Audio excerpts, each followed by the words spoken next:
Now I would like to give the floor to a representative of the Chechen diaspora, Mr. Ahmet Sadullah. My name is Sardeli. My surname is Russian and I no longer wish to use that surname. That's why I have changed my name.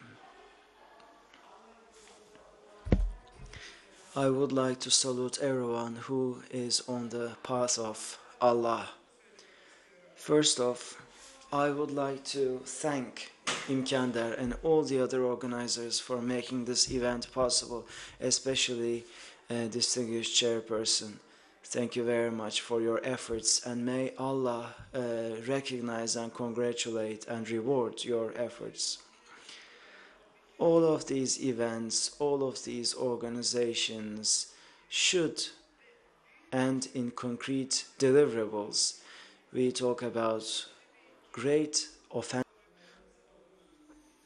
Previously, it was a white pig and then it was a red pig that opposed our movement, and communists were indeed ruthless in their doings and ruthless against our struggle in our native land.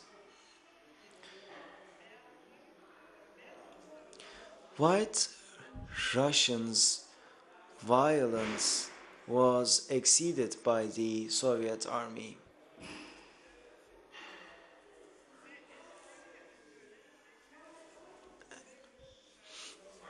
Aslanbek Sharipov was our leader at the time, and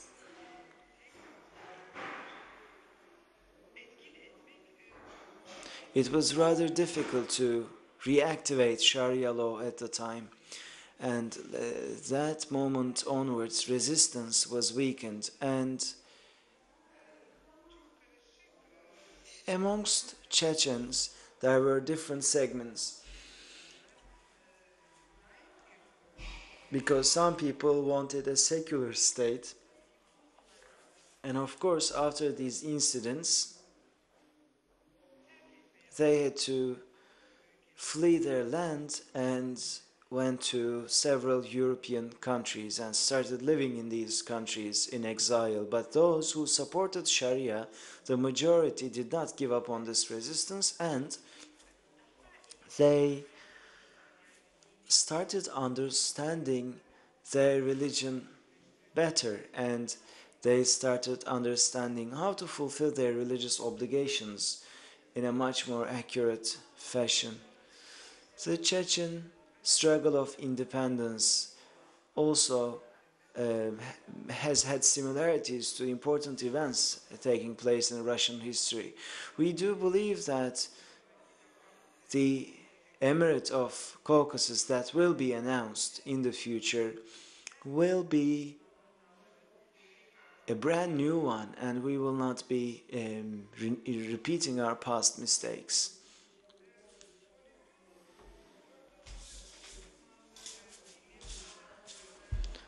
Scientists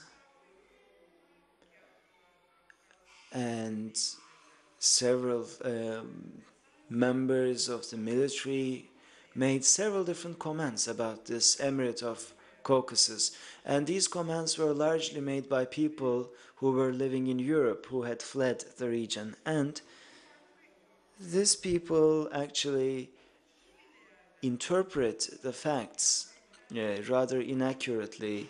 They could not interpret the realities of the situation, and their comments lacked a train of thought and methodology about the situation in the region.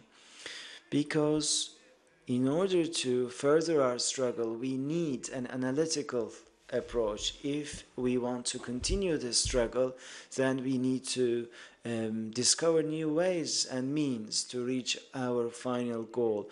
Of course, we may not be experts about all these issues, but from the point of a Western concept of what a state is, I think we can appreciate what is going on at the moment.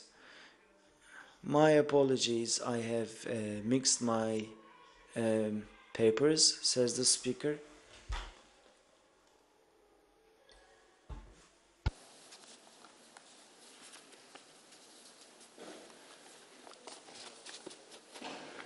Для нас, For us, and especially for Chechen people,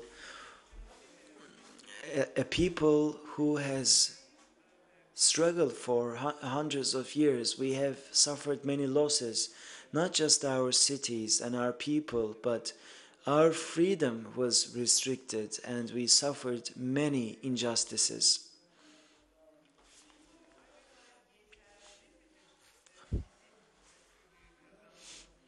Are these enough? Are our endeavors enough for us to achieve freedom? And is our state legal or legitimate based on the Western model? If it is legal, then why can't we convince Russia? If it's not legal, then what do we need to do to gain more legitimacy? There are a couple of definitions of the state in the West, and according to one of those definitions, that was accepted at the American conference back in 1933. This was a UN conference. Here is the definition that is accepted.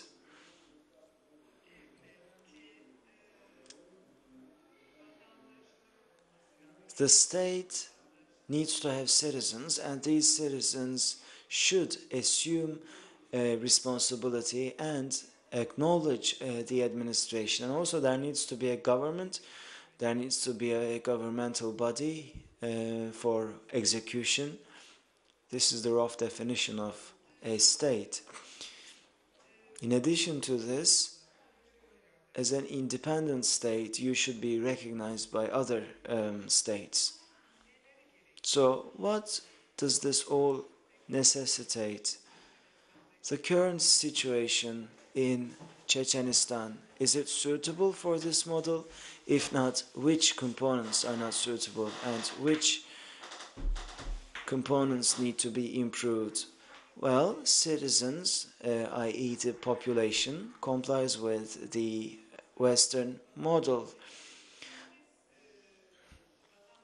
Everyone will be able to exercise their civil rights, and the laws will protect these people's rights and freedoms, right to election, and also rights of association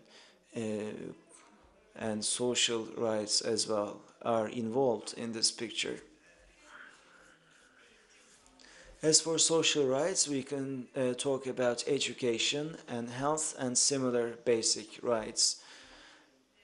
As for the responsibilities, the citizens need to comply with the existing legislation. According to this state model, according to this state definition, according to its first article, all of these rights and responsibilities are bestowed upon the overall population, and if these conditions exist, will the Western world accept us as a state? And secondly, there needs to be a geographical region for a state to exist. There needs to be a piece of land, and currently we do have a piece of land, and we are active in a certain geography, and our constitution is in power in this region. As for the third article, as for the government, what does government mean? This central government, ministries, and several other institutions make up a government, and in our case, the Chechen government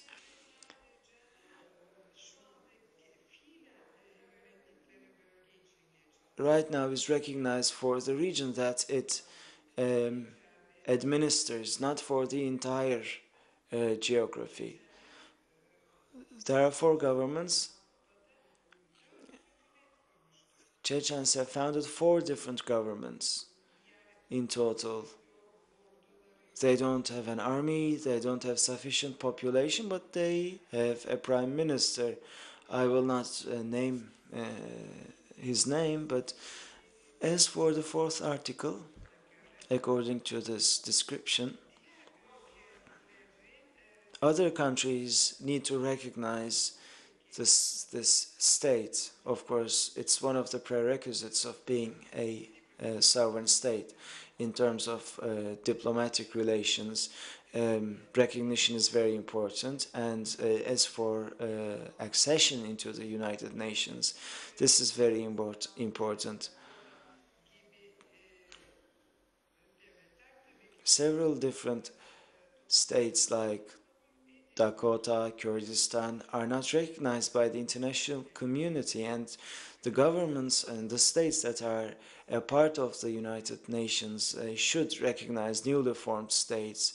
So compliance with the 4th article necessitates this condition, and for them, for the West to recognize us, here's what they need to do.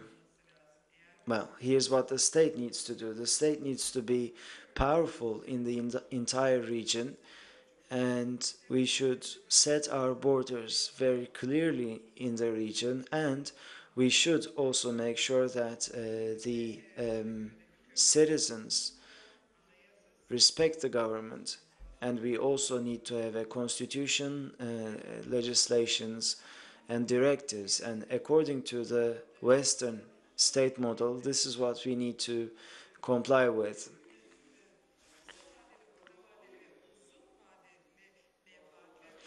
But then again, there are short-term, mid-term, and long-term interests of the Western states that should not be overlooked, because as you would appreciate, the United Kingdom's Prime Minister of the time, Winston Churchill, said at the time that the United Kingdom does not have any constant friends, but they would have constant enemies and constant interests.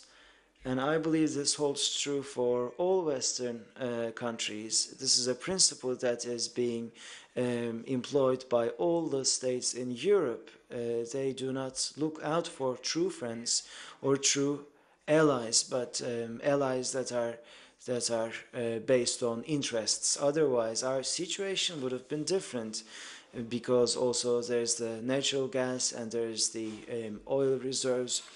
Our case is very much akin to Kosovo, some people say, and some people say that the Kosovo people were smarter than the Chechens, and that's why they succeeded. I believe this is not accurate. And of course, we do analyze such propositions, but Chechen people and the Chechen administration, I mean, our struggle for freedom has come to a halt, so it must mean that we have done something wrong. What other factors have aggravated the situation, and as a result of that, we haven't been able to achieve freedom just like the Kosovo people? During the last jihad incidents, I think you would remember the Russian soldiers there were disarmed, and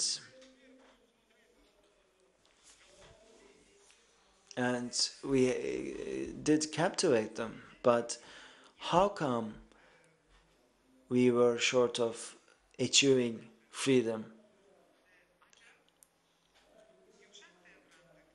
Maybe we were too soft. I mean, this is what people feel, that we were not as heavy-handed as we should have been. And also there are geopolitical considerations and vested interests of the European Union which weigh quite heavy in this picture. Where is Kosovo and where is Chechenistan. Geographically, if we are to take a look at the map, we would appreciate the conditions much better.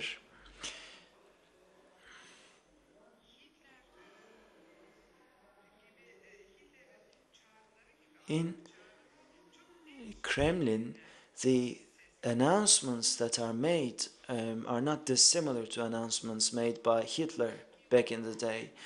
And of course, this approach is not becoming of the European ideals, because a military action in the region could potentially endanger European interests. So there are such concerns in Europe. The European Union is situated around the Balkan Peninsula, and all the events that take place in this vicinity is seen by the European Union as internal matters, and the people of Kosovo never really approached the West. This is one of the reasons the problems between Belgrade and Pristina are of a different nature entirely. And currently the Serbian people, I mean, they do have their own police forces, and unlike the Chechens, they're not indigenous people, but despite that, the European Union and the United States sided with them. And the Western world, the Western position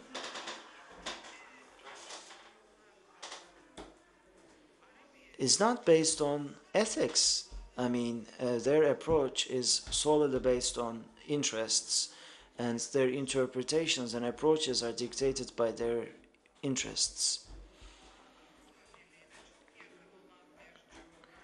In a geography that is closer to the European Union, of course, they do not want any conflicts. That's why they supported the Kosovans.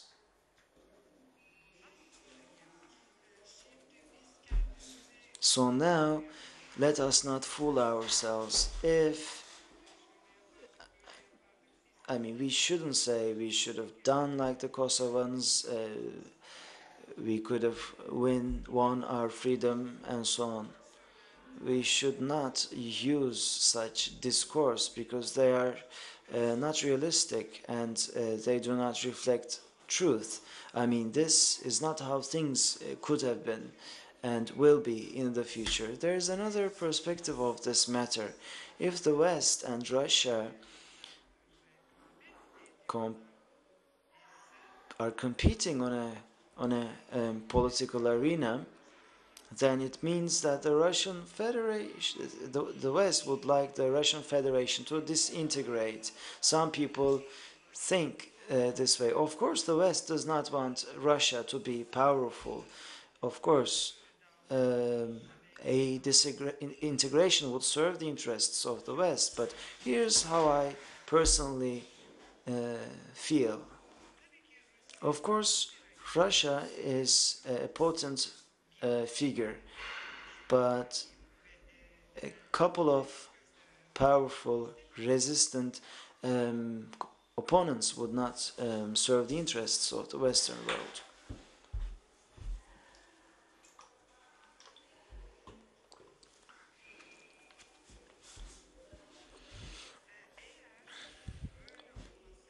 If this hadn't been the case, if things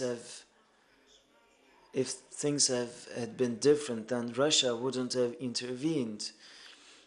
In the beginning of the 1990s and mid-90s, Russia would have disintegrated with great ease, and believe me, this is going to happen sooner or later. That is to say, Russian Federation is going to disintegrate.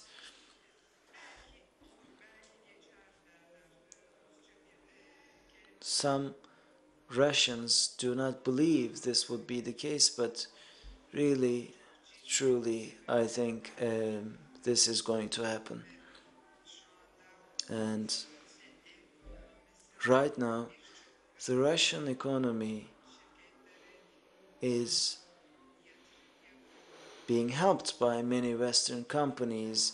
Western companies are investing in Russia and providing humanitarian support, so Russia is being helped by the West to a great extent.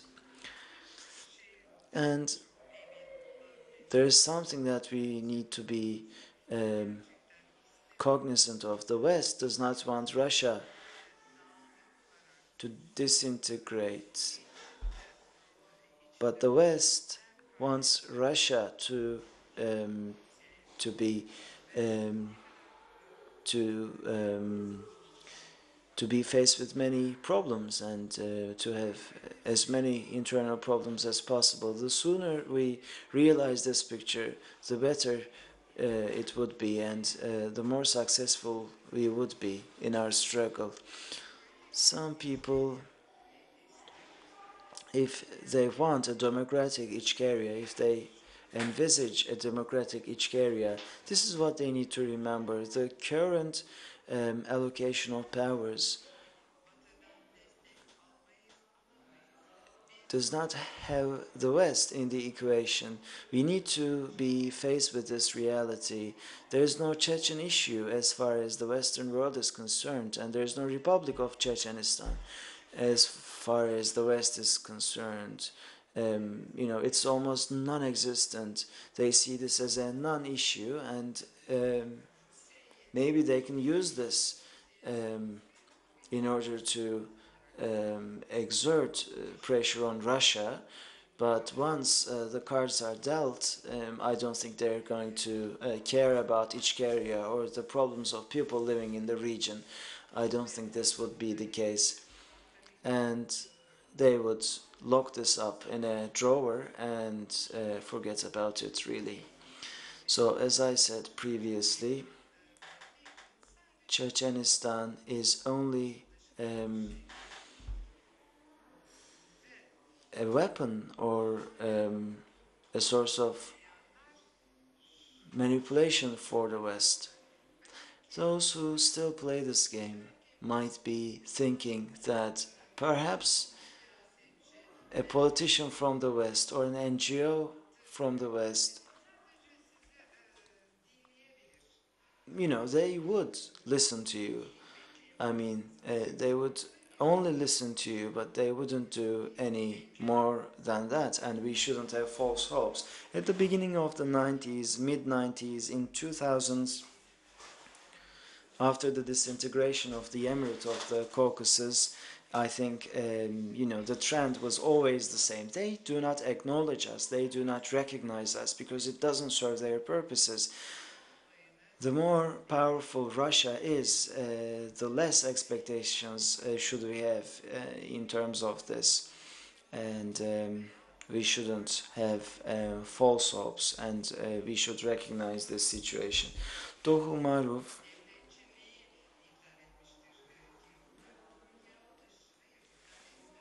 cancelled the Chechen state, or abolished the Chechen state, they say, but no.